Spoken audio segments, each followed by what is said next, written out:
So initially, what was the students' response? Obviously, there were people that were terrified. They felt like they were on a cliff about to fall off because I'm now going to ask them stuff that they never looked at. There were people who came very sheltered and hid out, tried to hide out in the back, put their hood on their head, try to pretend that they weren't there. And then there was those that I called on was very shy. And so they didn't want to speak, or if they spoke, it was very softly. And I'm like, what are you saying?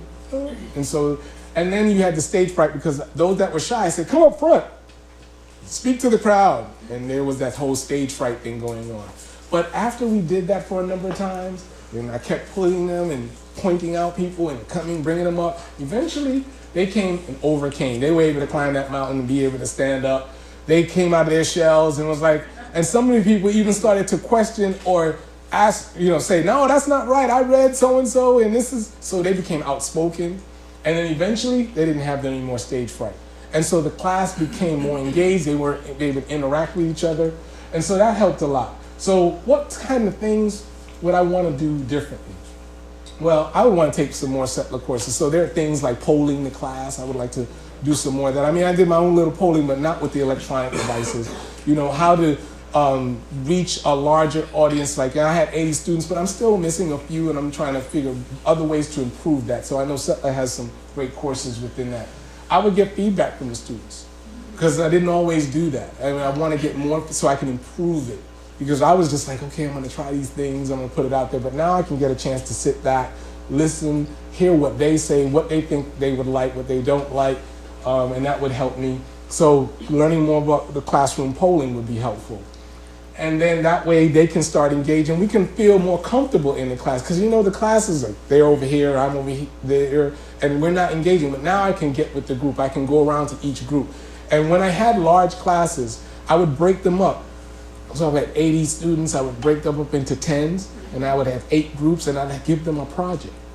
And what they would have to do is assign someone to be the leader in their secondary, and then I would have them go up and talk about that project. And then I would go around and listen to what they have to say, and then sit in and engage and think about things, or they would ask questions, or I would ask questions, what about this? So, just learning some more activities would be very helpful.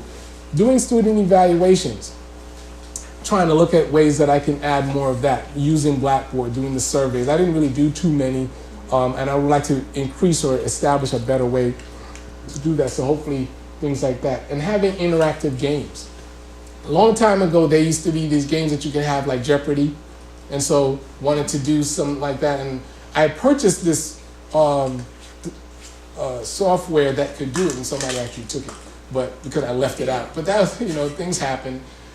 So that let me know there was a really good, device or a good something to use, but I never got to really use it. So I kind of talked to a friend of mine, a colleague of mine who was at University of Texas, San Antonio, and he used to do Jeopardy, and he made up his own. So I was like, hey, I need to add that more.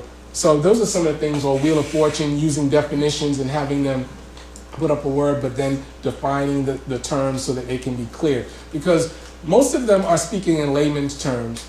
The language that we're using in class is not something they're using every day. And so half of the battle is just knowing the words. Many times we take that for granted. We assume that they're coming in to college or coming into the graduate or professional level and assume that they know these terms. And a lot of these terms they don't know. What is a leukoplakia? What is buccal mucosa? They have no idea what some of these terms, some of those mathematical terms, they may not even understand. So it's, ways to bring that. And I want to do more field trips.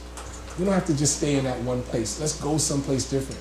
I wanted to take them, some of my students probably need to go to things like CAR. The reason why I say that, because writing skills.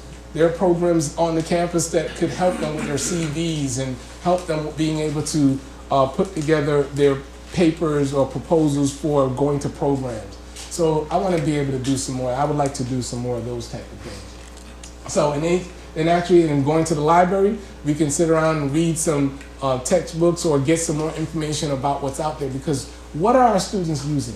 Wikipedia. Now, I use the encyclopedia. Maybe that wasn't as great either, I don't know. But the bottom line is Wikipedia has gotten better, but it's not fully encompassing of what we need. And how do we determine that something is valuable? Because we have people that investigate it and do it as a large group. And when they do it as a large group, then they come up with a consensus and determine that this would be the best way to do things from our large groups, large committees. And that's what textbooks are. Textbooks are what? Basically journals that have been compilated, pulled together, put into a textbook and say, based on the evidence we have, this would be the best approach. But our students don't believe in the textbook. How many people have asked your students to read a textbook? And how many students read a textbook? You don't even know sometimes. So I'd like to take them to the library and say, okay, let's read this textbook. Here's a textbook I've been asking you, because you went to the bookstore, you did purchase it, or you purchased it online, you purchased it, half price or whatever, but you didn't even open it.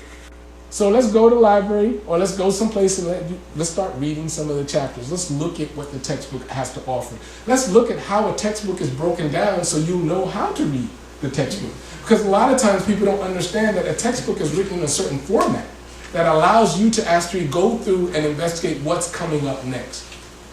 And that's how it's written. They add some extra words in there to make, some money. But bottom line is, it has a format. Most scientific textbooks or general textbooks have a format that it follows. Students don't realize that. And so sitting down and getting a chance to go through that information will be very beneficial and helpful. So things like that is what I would like to do.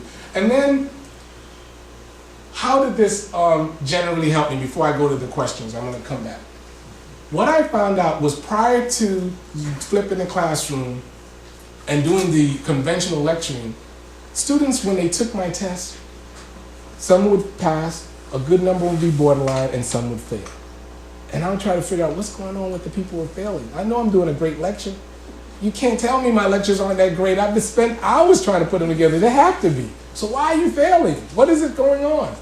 But when I started to flip the classroom and engage each student, I got to understand where they were.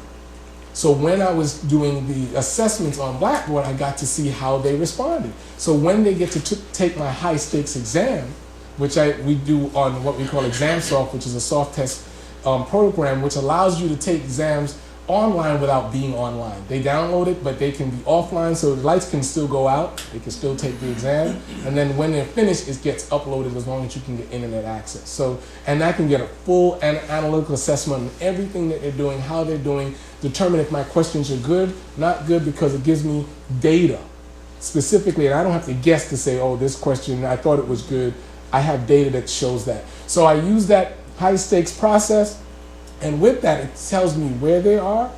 And once I know where they are, I started to improve with them passing. And not just passing in my class, but when they started taking their national board exams. I started to see with the areas for what we call our Part 1 or Step 1 level, they were getting above the national average. Before I came in and doing that, they were getting below. And now it's going to be a little more difficult because they've changed our board exams to just pass-fail, so you don't know if they're above or below. And there's reasons for that, and I understand those perfect reasons, because national boards were never meant, just like the SAT, they were never meant to evaluate whether your person was good or bad in any particular area. They were just to give an overall assessment to see if we were in line with where they needed to be in order to improve.